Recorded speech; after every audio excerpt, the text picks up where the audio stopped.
Em poucas palavras. Um olhar sobre o mundo, a vida e a sociedade, à luz da Palavra de Deus, com Augustus Nicodemos. Está entrando no ar mais uma edição do programa Em Poucas Palavras. Que bom contar com você todos os dias aqui nesta emissora. Para a gente é um grande prazer saber que você está aí do outro lado, ouvindo, acompanhando e tendo suas dúvidas sanadas. Eu sou o Natsan Matias, com você todos os dias, e também o pastor Augustus Nicodemos. Olá, pastor. Olá, Natsan, querido ouvinte. Cá estamos, mais uma vez, chegando até você, na expectativa de trazer-lhe uma palavra abençoada, em oração para que Deus use esses momentos para orientar a sua vida, lhe trazer consolo, iluminação, instrução, enfim, o que você precisa para viver nesse mundo, uma vida que agrada a Deus, uma vida de paz, de bênção para outras pessoas. Uma das mais conhecidas doutrinas no mundo religioso é a doutrina do purgatório, um dogma católico apostólico romano que traz consigo muitas outras questões, tais como universalismo, penitências, a autoridade papal, infalível do Papa. Por que a Igreja Católica defende esse dogma? Vamos entender um pouquinho sobre isso hoje. O purgatório é o tema do programa de hoje e eu tenho certeza que esse assunto está já chamando a sua atenção e nós gostaríamos de tomar alguns poucos minutos do seu tempo em torno desse tema.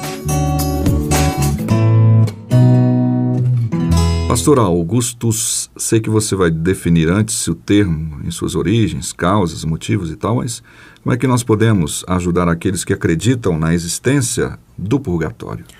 É isso mesmo, a gente tem que primeiro definir, né? Para as pessoas saberem do que é que nós estamos falando.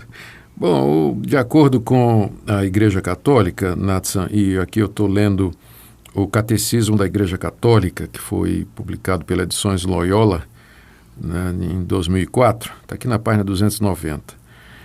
A definição do que seria purgatório. Diz aqui, olha, os que morrem na graça e na amizade de Deus, mas não estão completamente purificados, embora tenham garantido a sua salvação eterna, passam após sua morte por uma purificação, a fim de obter a santidade necessária para entrar na alegria do céu. A Igreja, e aqui no caso é a Igreja Católica, não é? A Igreja denomina purgatório esta purificação final dos eleitos, que é completamente distinta do castigo dos condenados. Então, essa ideia de que para que a pessoa possa entrar no céu, onde tudo é santidade, para que ela possa entrar lá, ela tem que estar completamente purificada de todos os seus pecados. Se aqui nessa vida não deu tempo ou não houve condições, por vários fatores, para que a pessoa se purificasse completamente, então depois da morte haveria um período de purificação, um período de sofrimento, onde pelo fogo a pessoa teria esses pecados e outras faltas leves que faltavam para a santificação perfeita teriam sido purificadas e a pessoa então do purgatório entraria no céu agora completamente limpa, não é? Essa ideia ela começou a entrar na teologia católica na Idade Média e depois ela foi estabelecida através de concílios e hoje é parte do dogma tradicional da Igreja Católica. Agora, todo mundo sabe que esse foi um dos estupins da Reforma Protestante. Sim.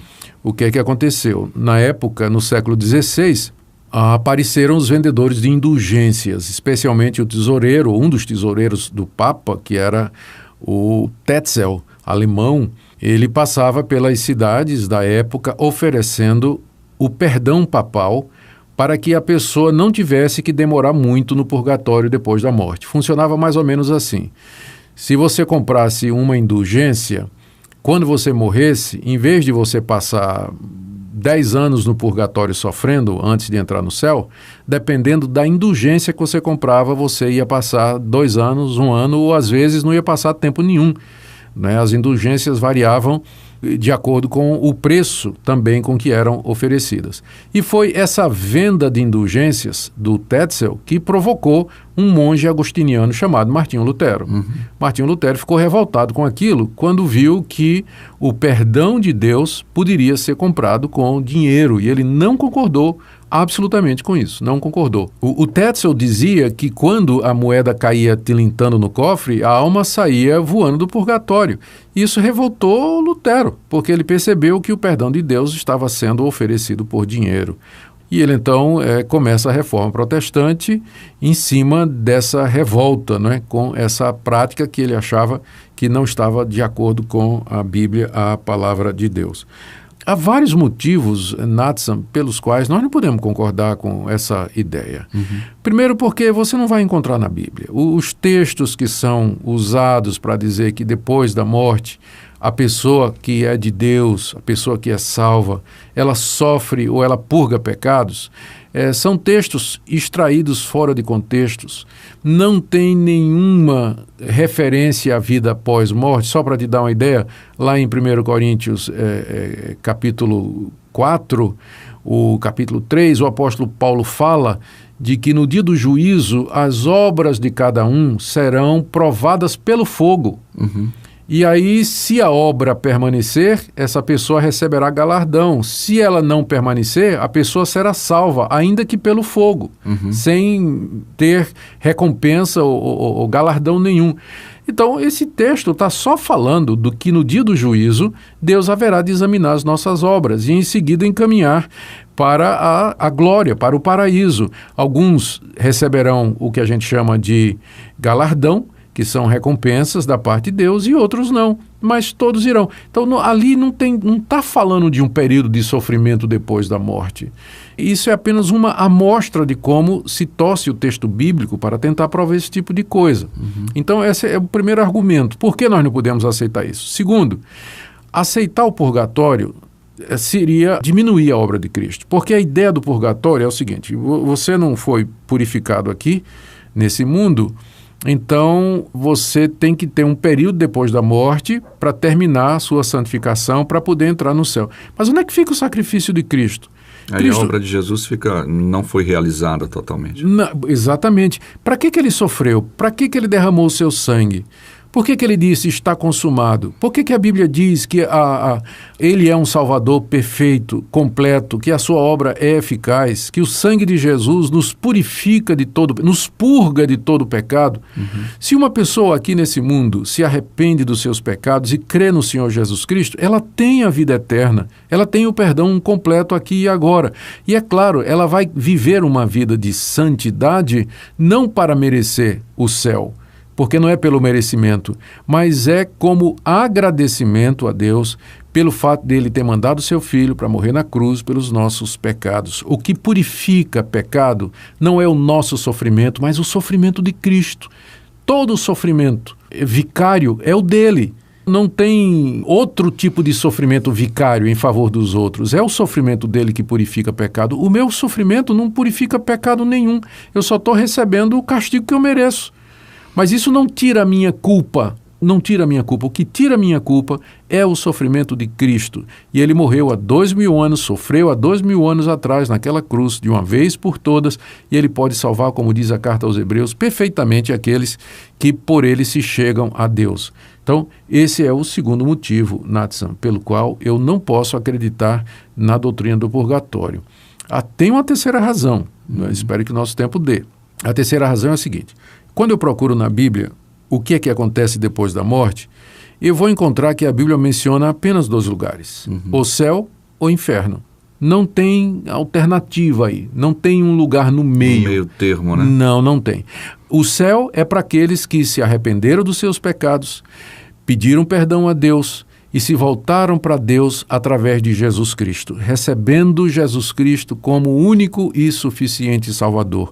A estes é dado gratuitamente, graciosamente, a vida eterna, o perdão de pecados, a purificação das suas iniquidades, a justificação dos seus erros. O outro destino, depois da morte, é o inferno. A Bíblia fala do inferno. Jesus falou mais do inferno do que qualquer outra pessoa do Novo Testamento. O inferno é um local, não vamos pensar no local geográfico, né, depois da morte, mas um estado de sofrimento e agonia em que os pecadores não arrependidos vão entrar, porque eles viveram sua vida toda longe de Deus, eles não reconheceram que eram pecadores, recusaram a oferta generosa de Deus mediante Jesus Cristo, e por isso eles vão eternamente sofrer afastados de Deus. E esse lugar é o que se chama inferno. Então não há meio termo, ou um lugar ou outro. Eu quero aproveitar o programa para alertar os nossos ouvintes. O problema com essa doutrina do purgatório é que tira a seriedade do que vem depois da morte, caro ouvinte. Não fique pensando que você vai ter uma segunda chance depois da morte, que você vai reencarnar, que você vai voltar, que você vai sofrer um pouquinho no purgatório. Não, não. Ou é céu ou é inferno. E inferno é para quem não se arrepende, não busca Deus, não deixa os seus pecados. Então você está correndo um risco muito sério de repente se encontrar diante da morte e não estar com Cristo no seu coração, e você vai entrar na eternidade afora num local de sofrimento, de dor e de agonia excruciantes e sem fim. Então, creia no Senhor Jesus, arrependa-se dos seus pecados. Inclusive, essa doutrina ela também facilita aquela questão de que, no final das contas, todo mundo vai ser salvo, né? Ou seja, eu posso viver de qualquer maneira, e aí vai ter um lugar que eu vou ter uma outra oportunidade, como foi dito. Exatamente. Não preciso entregar a minha vida para Jesus, que Deus é bom e tem o purgatório. Tem uma frase que as pessoas costumam dizer assim, que fazem alusão a isso, né? Purgatório, por exemplo. Esse foi direto para o céu, que talvez por causa das obras meritórias e tal, não passou nem pelo purgatório, né? Pois é, então, é como você está dizendo, né? Se a pessoa tem alguma expectativa de que depois da morte os seus pecados, os seus erros aqui serão mitigados, serão diminuídos, desconsiderados e tudo, a tendência do coração humano é aproveitar isso aí, e aí é que a pessoa vai de fato viver longe de Deus. É por isso que essa doutrina, ela não é uma doutrina boa, ela não é. Eu prefiro ficar com o que a Bíblia diz. Depois da morte segue-se o juízo. Ou céu ou inferno. Purgatório não tem fundamentação bíblica e é uma doutrina que deve ser rejeitada. A pessoa aqui e agora é que decide, aqui, antes da morte, é que ela vai decidir onde ela vai passar a eternidade. Ou na presença de Deus no céu, ou no inferno de sofrimento por causa da dureza do seu coração. Ok, nós vamos ter uma pequena pausa, ouvir uma música e daqui a pouquinho a gente volta. Cristo Jesus se apresentou como o Cordeiro de Deus. Forma singela ele tomou para viver entre os seus. Manso e humilde de coração, fardo pesado levou.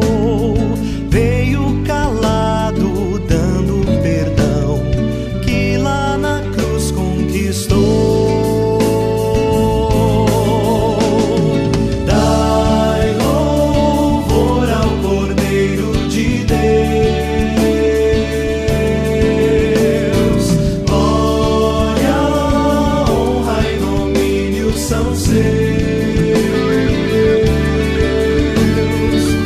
Com seu sangue vos comprou para Deus. Bem, chegamos ao final de mais uma edição do nosso programa Em Poucas Palavras e desde já agradecemos mais uma vez a sua audiência. Pastor Augusto.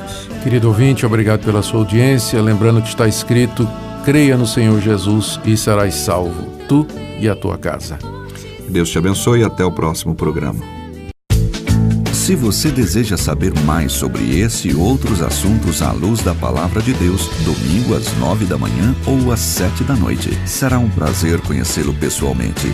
Primeira Igreja Presbiteriana de Goiânia, Rua 68, esquina com 71 Centro. Fone 3213-3320 www.pipg.org.